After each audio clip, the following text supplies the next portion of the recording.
If I started an MSP today at over 40 years of old, I wouldn't be thinking about fixing printers. I'd be thinking about how to sell the business to fund my retirement. In this video, I'm going to walk you through how I would set up the business. This is very much my opinion on how to set up an MSP over the age of 40. I've got 6 points that I want to get stuck into here. So the first one is one that you've probably heard of before, and that's building from exit on day one, where you're basically taking all of the responsibility, the job function, and you're making sure that all of those functions and processes are done by employees or contractors. The owner is not getting mixed up in the actual function of the business, in the operations of the business.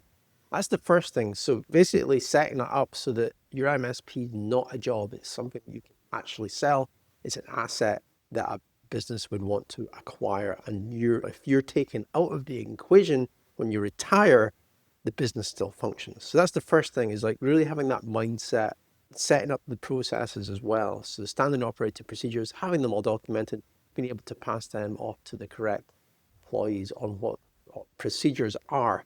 That's the first thing. Now, the second thing is the finance side of things, making sure that your books are clean and they're set up correctly.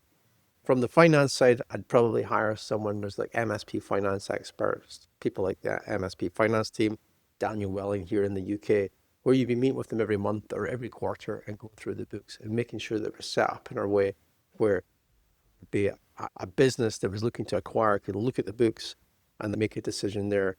And we're not going to have to go and do the whole books further down the line. The third thing that I'm thinking about in regards to setting up the business from day one is the contracts.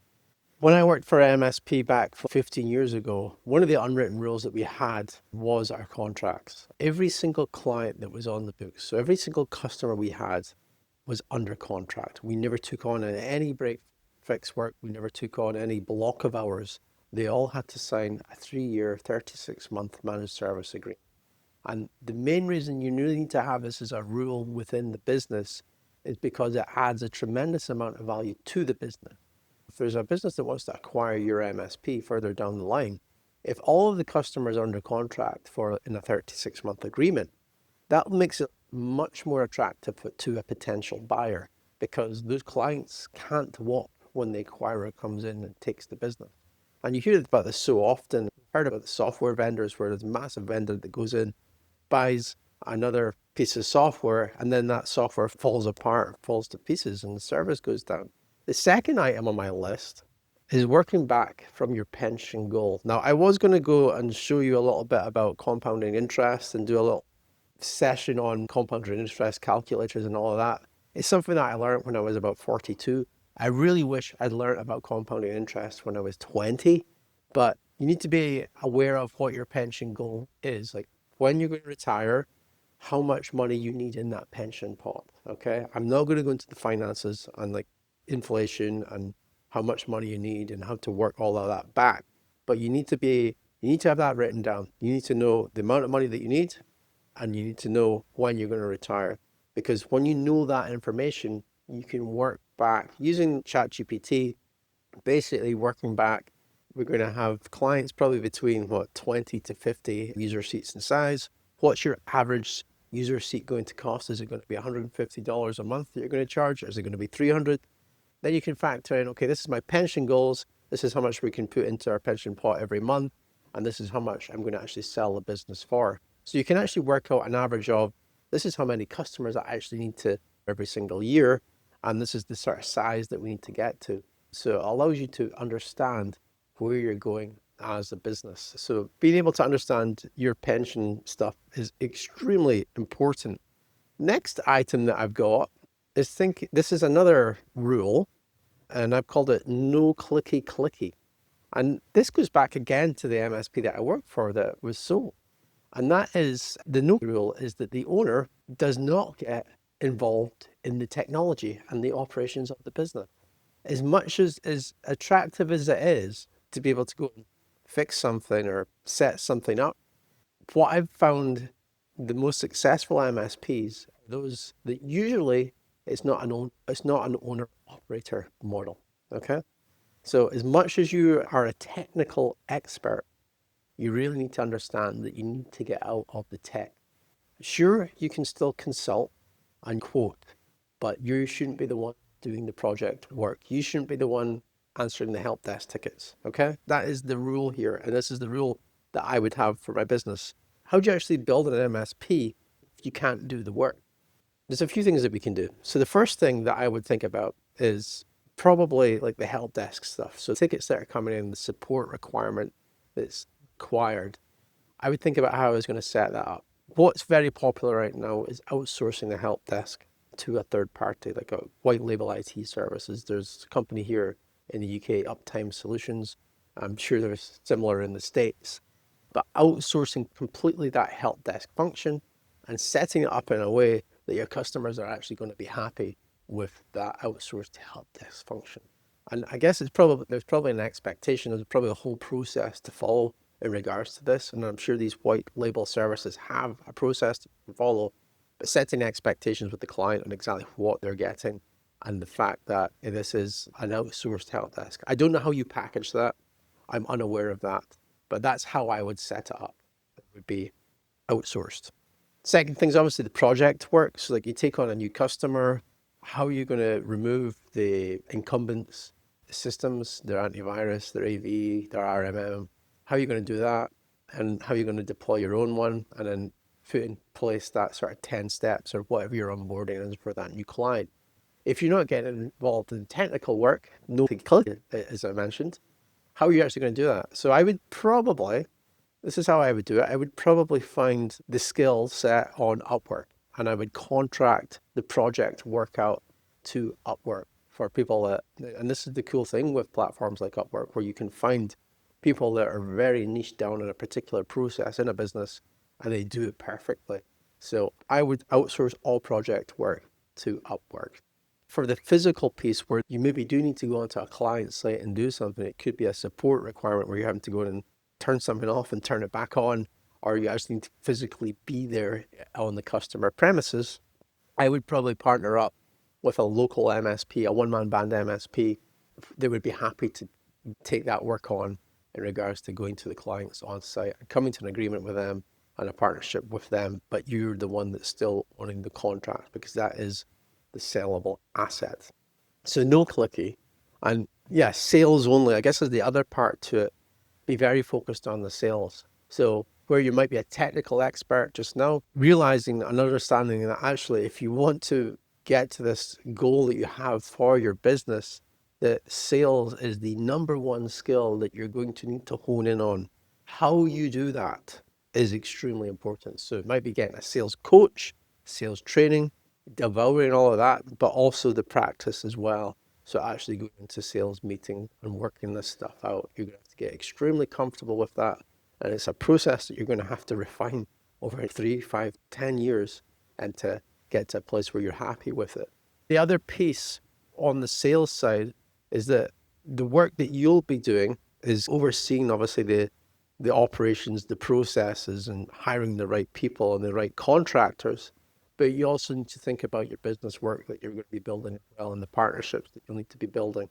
So that, and this comes down to how you're going to market your business. So is it going to be a niche specific MSP where you're maybe working in a particular industry?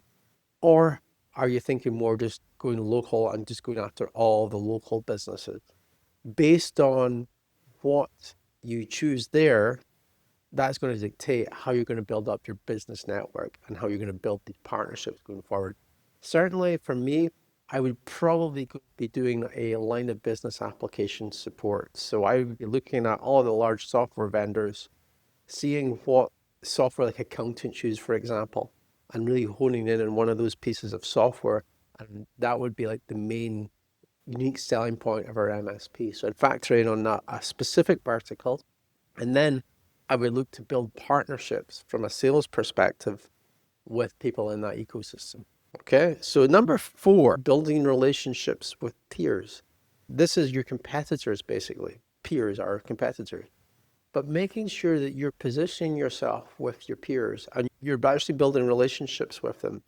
That means going to conferences. It means hanging out in MSP networks, MSP community, and actually face-to-face, meeting people in real life, other MSPs, and building relationships with them and supporting each other. Now, the main strategy behind doing this, a lot of people say, "Oh, it'll really help your business," but it's looking at the end goal of things. Because if you can start to build these relationships with your peers, then you're putting your name out there in the marketplace, because one of these peers, one of these other MSPs, 5, 10 years down the line from now, is going to be the buyer of your MSP. They're the ones that are going to be going down the acquisition path and building something much bigger.